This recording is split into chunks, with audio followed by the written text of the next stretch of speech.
There comes a moment every narcissist fears more than losing an argument, more than being exposed, more than being rejected.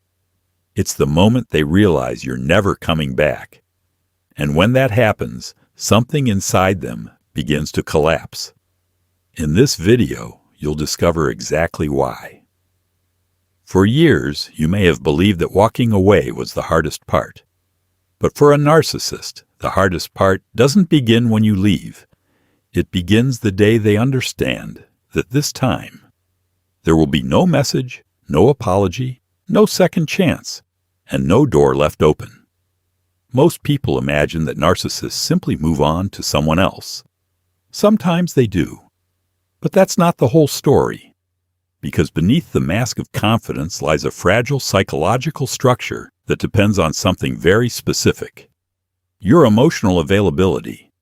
Carl Jung believed that the masks people wear eventually become prisons, and nowhere is that more visible than in narcissism. When the person they controlled finally disappears, not physically, but psychologically, the mask begins to crack. In this video, we're going to explore what really happens inside the narcissistic mind when they realize you've left for good, why they often return months or even years later, why silence terrifies them more than anger, and why your decision to never come back may become the beginning of your own psychological freedom.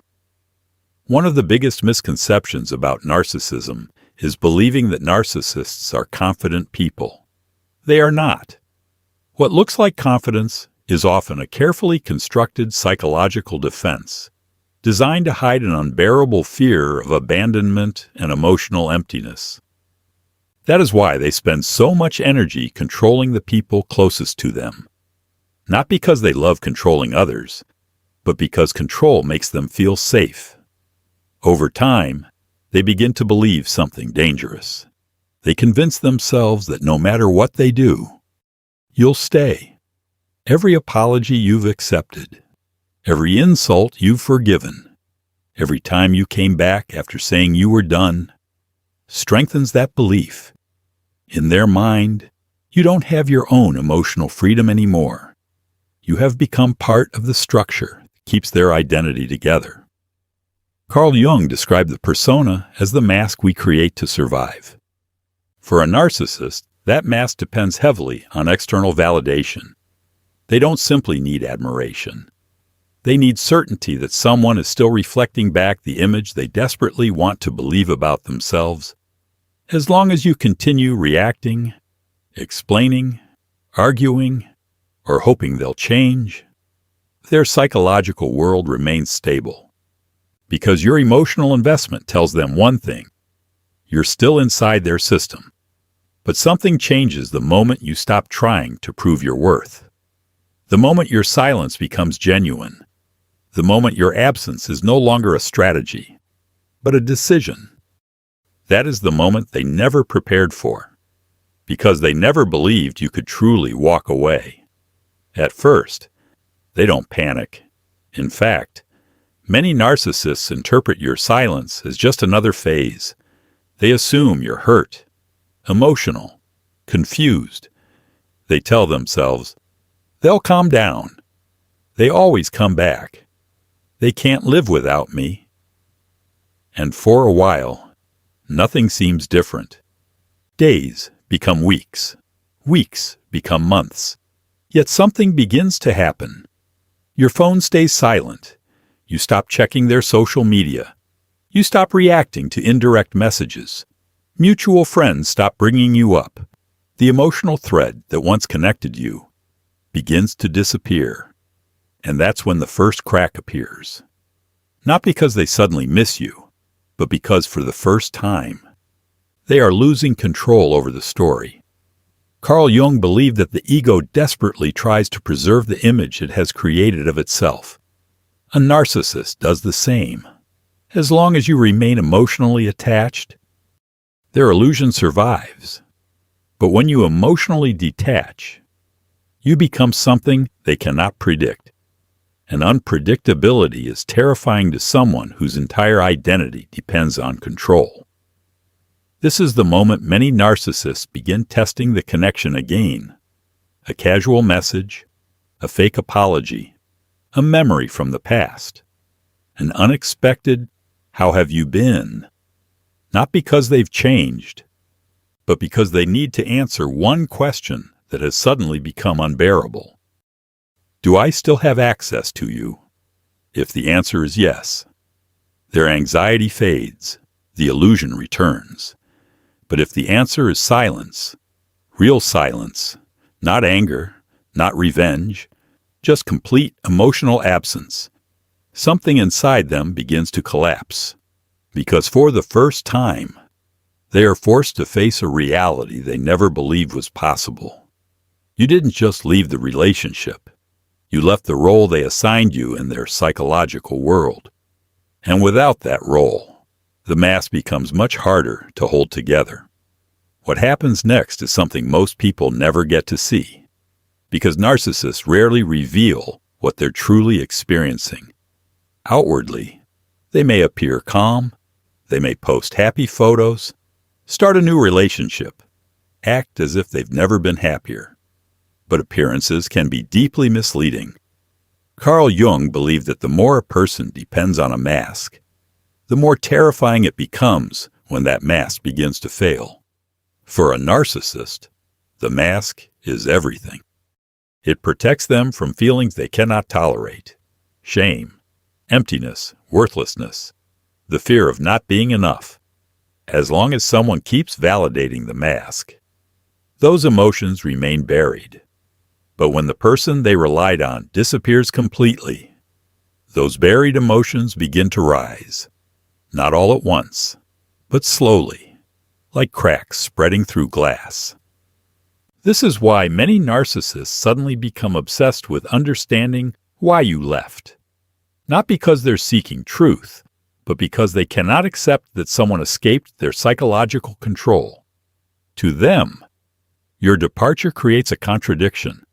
Their mind says, "I'm the one who leaves people. I'm the one people chase. I'm the one who decides when it ends." Your silence destroys that story. And when reality collides with the identity they've spent years protecting, the mind searches desperately for a way to restore control. Some narcissists become angry. Others become charming. Some play the victim. Others pretend nothing happened at all. The behavior changes, but the motivation remains the same. They are trying to repair the image of themselves that your absence has shattered. Carl Jung warned that what we refuse to face within ourselves eventually appears through suffering. A narcissist spends years avoiding their own shadow, avoiding vulnerability, avoiding genuine self-reflection. But when someone they believed they owned walks away forever, the shadow begins knocking louder than ever before, and for the first time, they are left alone with the one person they have spent their entire lives trying to escape: themselves. One of the biggest mistakes people make is believing that a narcissist always comes back because they finally realized they loved you. But love is not what usually brings them back. It's loss of control. When a narcissist understands that you're truly gone, something changes inside them. The certainty they once had begins to disappear. For the first time, they can no longer predict your next move, and uncertainty is something they struggle to tolerate. Carl Jung believed that whatever we try to possess eventually possesses us. A narcissist spends years trying to control other people's emotions. Without realizing, they have become imprisoned by that very need for control. This is why so many of them suddenly reappear, months or even years later. Not because time healed them, but because your absence never stopped echoing inside the structure they built around themselves. This is often called hoovering, a message that seems innocent, a birthday greeting, an apology that arrives out of nowhere, a memory they suddenly wanted to share. Sometimes they don't even mention the past. They simply want to know one thing: can I still reach you?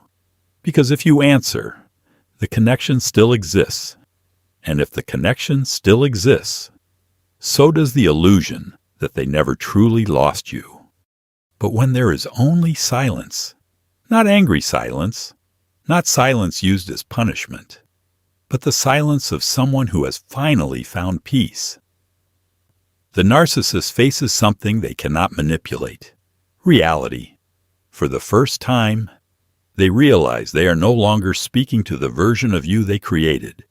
They're confronting someone they no longer recognize, someone who no longer needs their approval, someone who no longer fears losing them.